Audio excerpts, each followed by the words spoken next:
ఈరోజు తెలంగాణ ఆవిర్భావ దినోత్సవం సందర్భంగా చేవెళ్ల పట్టణంలోని పీఏసీఎస్ కార్యాలయం, ఏఎంసీ కార్యాలయం మరియు మున్సిపల్ కార్యాలయ ఆవరణలో జాతీయ జెండా ఆవిష్కరణ కార్యక్రమంలో పాల్గొన్న స్థానిక శాసనసభ్యులు కాళే యాదయ్య, అనంతరం మున్సిపల్ ఆధ్వర్యంలో నిర్వహించిన 100 రోజుల కార్యాచరణ ప్రణాళిక కార్యక్రమంలో భాగంగా మున్సిపల్ కార్యాలయం నుండి గుండం వరకు నిర్వహించిన ర్యాలీలో పాల్గొని గుండం వద్ద నిర్వహించిన సమావేశంలో ముందుగా జ్యోతి ప్రజ్వలన చేసి అమరవీరులకు 2 నిమిషాల పాటు మౌనం పాటించారు.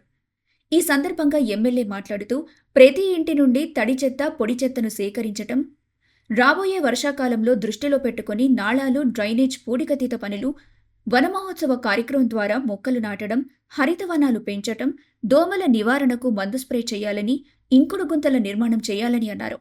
అనంతరం మున్సిపాలిటీ కార్మికులకు సన్మానం చేశారు. అనంతరం చేవెళ్ల నియోజకవర్గ ప్రజలందరికీ రాష్ట్ర ఆవిర్భావ దినోత్సవ శుభాకాంక్షలు తెలియజేశారు. ఈ కార్యక్రమంలో మాజీ ప్రజాప్రతినిధులు, అధికారులు, పార్టీ నాయకులు, మున్సిపల్ సిబ్బంది, కార్యకర్తలు తదితరులు పాల్గొన్నారు.